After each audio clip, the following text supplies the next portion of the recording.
इस साल बिहार विधानसभा का चुनाव होना है। सभी पार्टियां एक्टिव हो चुकी है, या यूं कहें तो चुनावी सरगर्मी तेज हो चुका है। इसी दौरान मैं अभी मौजूद हूं बरौली विधानसभा में और आप देख पा रहे होंगे हमारे साथ हैं फैज सर। चलिए इनसे बात करते हैं, बहुत सारे मुद्दे पर बात करेंगे और कुछ जनता का सवाल है उसका जवाब लेने का भी प्रयास करेंगे।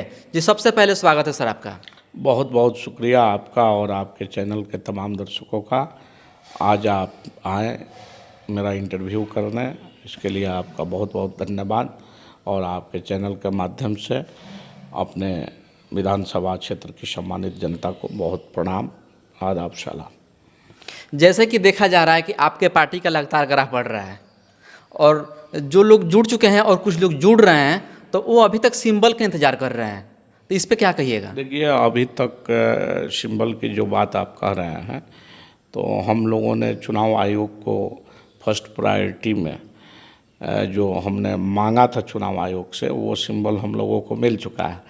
जनसुराज को चुनाव आयोग ने जो सिंबल दिया है हम लोगों के मांग पर, हम लोगों के डिमांड पर, वो है स्कूल का बस्ता। स्कूल का बस्ता हम लोगों ने क्यों मांगा?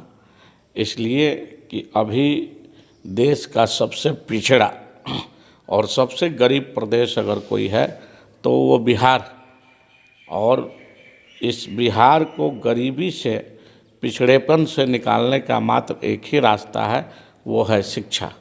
और शिक्षा प्राप्त करने के लिए बच्चों के पीठ पर बैग यानी स्कूल का बस्ता होना आवश्यक है, क्योंकि स्कूल का बस्ता नहीं है, यह गरीबी से निकालने का रास्ता है। इसलिए हम लोगों ने इस चुनाव को, बिहार बदलने का भी रास्ता स्कूल का बस्ता ही, इसलिए हम लोगों ने इस चुनाव चिन्ह को लिया। सरकार चाहे किसी भी पार्टी का हो, सभी दलितों की बात करते हैं, गरीबों की बात करते हैं और पिछड़ों की बात करते हैं, लेकिन आज तक बिहार में गरीबों का क्या हाल है किसी से छुपा नहीं है। इस पे क्या कहिएगा? देखिए, हमारी पार्टी दलितों की, पिछड़ों की या स्वर्णों की राजनीति करने नहीं आई है, बात करने नहीं आई है। हमारी पार्टी जो बिहार की दुर्दशा, बिहार की लोगों की जो बेबसी, जो विवशता, जो बिहार में गुर्बती है, उसको दूर करने की चर्चा हम लोग कर रहे हैं। उसको दूर करने का जो हमारे दल पार्टी के पास ब्लूप्रिंट है, उन सारी बातों को हम लोग जनता के बीच जाकर बताने का काम कर रहे हैं। यहाँ किसी एक जाति समाज को लेकर चलने की बात नहीं है, यहाँ पूरे बिहारी समाज को, पूरे बिहार को बेहतर बनाने की बात है।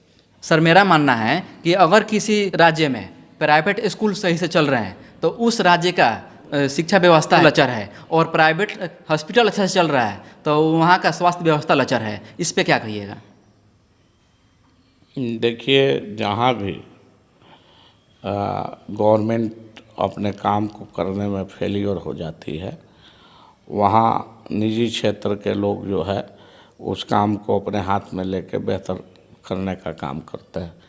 तो आज जो सरकार द्वारा शिक्षा व्यवस्था बनाई गई है, जो हमारे बच्चों को शिक्षा मिल रहा है, वो कहीं ना कहीं फेलियर है, क्वालिटी एजुकेशन नहीं मिल पा रहा। इसलिए प्राइवेट स्कूल जो है क्वालिटी एजुकेशन देने में सफल है। विपक्ष के लोग हैं वो आपके पार्टी को बीजेपी के बी टीम कहते हैं, इस पे क्या कहिएगा? देखिए, बीजेपी का बी टीम जो यहाँ के तथाकथित सेकुलर दल कहते हैं, कहीं ना कहीं वो बीजेपी का भय दिखा के, बीजेपी का डर दिखा के एक मुश्त जो है किसी विशेष समाज का वोट लेने का प्रयास करते हैं। अब वो देख रहे हैं कि भाई ये वोट जो है हम लोगों से खिसक रहा, अब वो जनसुराज के तरफ जा रहा है, तो अपना ज़मीन बचाने के लिए ये लोग इस तरह का अनाप शनाप बयान दे रहे हैं। जो लोग कह रहे हैं, खास करके राजद के लोग, कि भाजपा के बी टीम है प्रशांत जी या इस पार्टी को, अपने पार्टी का इतिहास देखें कि कभी राजद भी सत्ता में रही थी तो उसमें भाजपा का समर्थन था, भाजपा का सहयोग से ही राजद एक समय था कि सत्ता में आई थी। तो वो तो खुद ही भाजपा से मिले हुए लोग। आपके पार्टी का सीएम फेस कौन है? हमारे पार्टी के सीएम फेस जो बिहार की जनता चाहेगी वो विधानसभा का उम्मीदवार होगा और जो बिहार के जनता के चयनित नेता जिसको चाहेंगे वो बिहार का सीएम बनेगा। आपको लगातार देखा जाता है कि आप लगातार जनसंपर्क करते हैं, जनता का समस्या को सुनते हैं, जनता का समस्या का समाधान करते हैं, तो बरौली की मुख्य समस्याएं क्या है? बरौली में अनेकों समस्याएं हैं।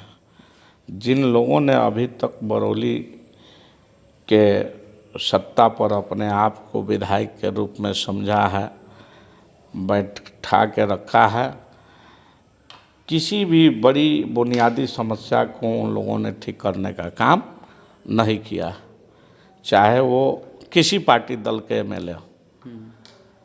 आज बाढ़ से बरौली के लोगों को निजात नहीं मिला, बिहार के लोगों को रेफरल अस्पताल नहीं मिला, बरौली के लोगों को रेफरल अस्पताल नहीं मिला, बरौली के लोगों को बाढ़ से निजात नहीं मिला, बरौली के लोगों को डिग्री कॉलेज नहीं मिला, बरौली के लोगों को आईटीआई कॉलेज की सुविधा यहाँ पर उपलब्ध नहीं हुई, बरौली के लोगों को यहाँ रोजगार नहीं मिल पा रहा है, यहाँ पर जो है बरौली के लोगों के लिए एक्सप्रेस ट्रेनें नहीं रुक पा रही है, यहाँ पर बरौली के लोगों के लिए आप देखिए माँ नकटो भवानी का मंदिर है जो ऐतिहासिक मंदिर है, पर्यटन के रूप में उसका जो विकास होना चाहिए उस पैमाने पर नहीं हो पाया। दहारी बाबा का मठ है बगेजी में, उसका जो है पर्यटन के स्थल के रूप में जो डेवलपमेंट होना चाहिए वहाँ पर कोई काम नहीं हुआ। कई ऐसे जगह हैं जिसको ऐतिहासिक रूप से पर्यटन के रूप में पर्यटक के रूप में मजबूत बनाया जा सकता है, विकसित बनाया जा सकता है, लेकिन यहाँ के लोग, यहाँ के नेता डेड है। बरौली का सबसे बर्निंग इशू जो है सारी सरकारों ने और यहाँ के विधायकों ने ये छलावा किया। इन विधायकों को आज तक ये पता नहीं रहा कि भैया बरौली को सब डिवीज़न कैसे बनाएंगे। सब लोग चुनाव के समय कहता है कि इस बार अनुमंडल तो बन जाएगा, इस बार अनुमंडल बन जाएगा। अरे भैया 35 वर्षों में अनुमंडल नहीं बना, 30 वर्षों में, तो अब क्या खाक बनेगा? आपको तो ये पता नहीं है था आज तक के अनुमंडल बनाने का सिस्टम क्या है, नियम क्या है, उसके सर्कमस्टांसेस क्या है, कैसे अनुमंडल बनेगा यहाँ पर। जब ये सारी चीज़ों का गहन नहीं जानकारी नहीं होगी तो फिर ये सब होगा कैसे। इसलिए ये सारी यहाँ की बुनियादी समस्याएं हैं। इन समस्याओं पर जनता का आशीर्वाद प्यार रहा तो निश्चित जनसुराज पार्टी, जनसुराज के यहाँ के जो नेता होंगे, जो यहाँ के एमएलए होंगे, जो जनता के द्वारा चुने जाएंगे, उनके द्वारा, हम लोगों के द्वारा ये काम किया जाएगा। चलिए, तो ये थे हमारे साथ फैज सर, और जो भी आपके सवाल थे मैंने सवाल पूछ लिए हैं और सर ने बेबाकी से अपना जवाब भी रखा है। आप इस वीडियो के बारे में क्या सोचते हैं, कमेंट बॉक्स में अपना राय दीजिएगा। तब तक के लिए धन्यवाद।